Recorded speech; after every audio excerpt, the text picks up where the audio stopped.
Baik, Assalamualaikum warahmatullahi wabarakatuh. Perkenalkan, saya Salma Gilang Permana dari Opering E, jurusan Pendidikan Jasmani, Kesehatan, dan Rekreasi. Di sini saya akan menunjukkan tutorial tentang penyerahan tugas mata kuliah evaluasi belajar pendidikan jasmani dengan dosen pengampu yaitu Donan Sandi Yudasmara, SPD MOR. Eh, Langsung saja.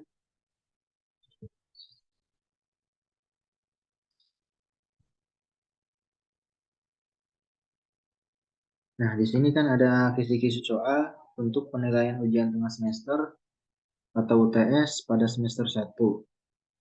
Dengan ada beberapa komponen. Yang pertama itu satuan pendidikan, yaitu SMA atau SMK, mata pelajaran PJOK, kelas 10 semester 1, jumlah soal 30, bentuk soal pilihan ganda.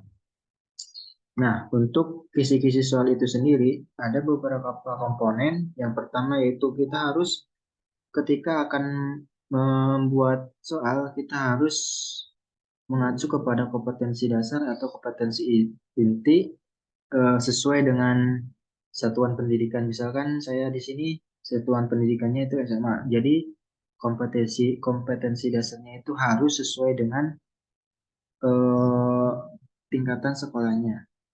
Nah, di sini kan ada kompetensi dasar.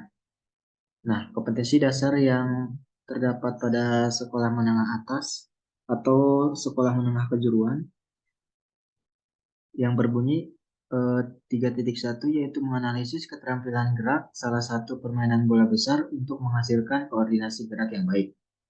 Tapi sebelum itu ada beberapa komponen dalam bentuk kisi-kisi soal ini. Ada kompetensi dasar, materi untuk soalnya, level kognitif, bentuk soal, jumlah soal, dan nomor soal. Nah, tadi kan sudah dijelaskan tentang kompetensi dasarnya itu, kita harus sesuai dengan satuan pendidikannya, jangan ngambil atau berbeda kompetensi dasarnya dan dengan satuan pendidikannya. Misalkan contohnya seperti ini. Kalau misalkan satuan pendidikannya SMA, kita harus ngambilnya dari kompetensi dasar SMA juga. Jangan ngambil dari SD atau SMP. Nanti ada perbedaan atau ada kesinggungan. Nah, untuk materi, di sini materi yang kita buat itu, di sini materi yang saya buat itu sesuai dengan kompetensi dasarnya juga. Contohnya ini, teknik dasar dan pola penyerangan dan pertahanan dalam permainan sepak bola.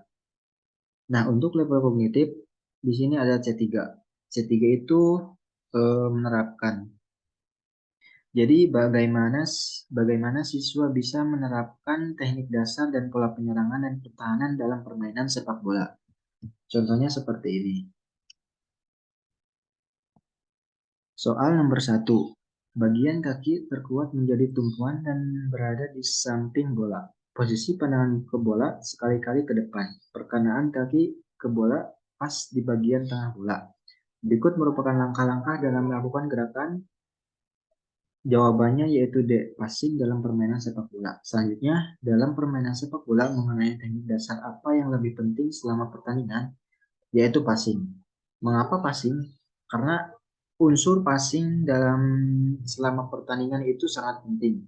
Ketika passing itu baik, maka seluruh penampilan atau seluruh pertandingan selama pertandingan bisa dikuasai oleh tim kita dan otomatis eh, tim kita akan mengalami kemenangan seperti itu. Itu untuk materi teknik dasar dan pola penyerangan dan pertahanan dalam permainan sepak bola dengan level kognitif C3. Nah, untuk bentuk soalnya kan eh, kalian sudah tahu ya PG dengan pilihan ada 4 yaitu A, B, C, D.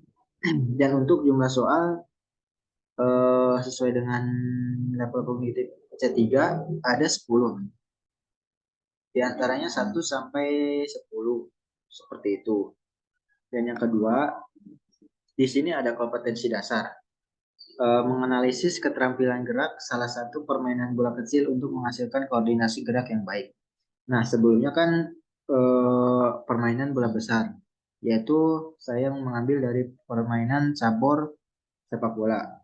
Untuk permainan bola kecil, saya mengambil dari permainan bulu tangkis. Untuk level kognitif yaitu C4, di mana C4 itu menganalisis atau menjelaskan bagaimana macam-macam teknik dasar dalam permainan bulu tangkis. Ada 8 soal, jumlah soal, dan terdapat pada nomor 11 sampai 18. Contohnya seperti ini.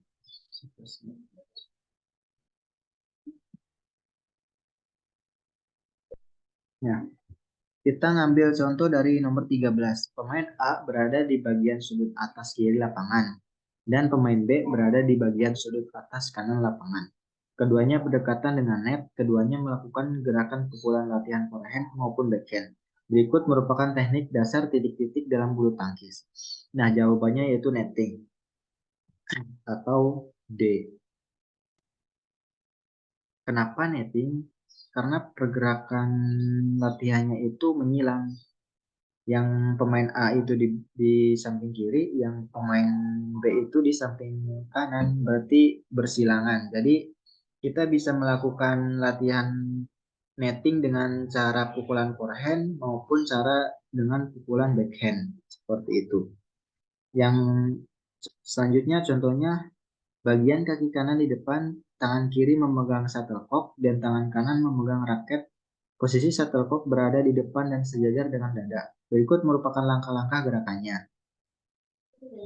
Nah, jawabannya yaitu servis pendek. Jadi, servis pendek itu tidak boleh berada di bawah pusar atau pas pinggang.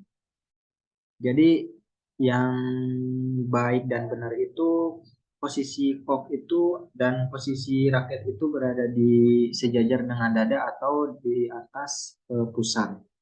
Seperti itu.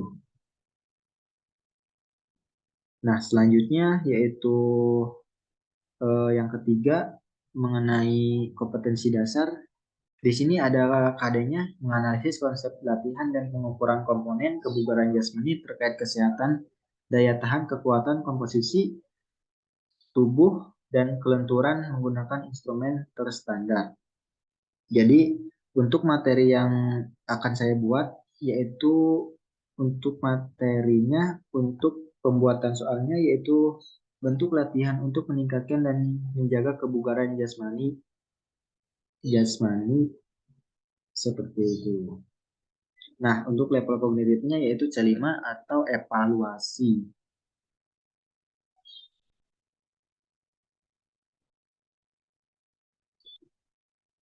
Dan jumlah soalnya 8, yaitu terdapat pada nomor 19 sampai 26. Contohnya seperti ini. Nah, kita ambil dari nomor 24, bentuk latihan yang mengharuskan seseorang melakukan gerakan dengan cepat dan mengubah arah dengan tangkas tanpa kehilangan keseimbangan disebut latihan kelincahan. Nah, kan sudah kalian tahu juga, kelincahan itu dapat beberapa latihan juga seperti eh, lari dengan jarak dekat, dengan repetisi beberapa, dan diulang terus sampai eh, kita merasa cukup atau kita merasa sudah mendapatkan latihan kelincahan tersebut. Selanjutnya yaitu kompetensi dasar tentang menganalisis keterampilan rangkaian gerak sederhana dalam aktivitas spesifik senam lantai. Nah, untuk materinya, untuk pembuatan soalnya, yaitu saya ambil langkah-langkah dalam melakukan gerakan roll, salto, meroda, dan lain-lain. Nah, yang pertama saya akan membahas yaitu roll.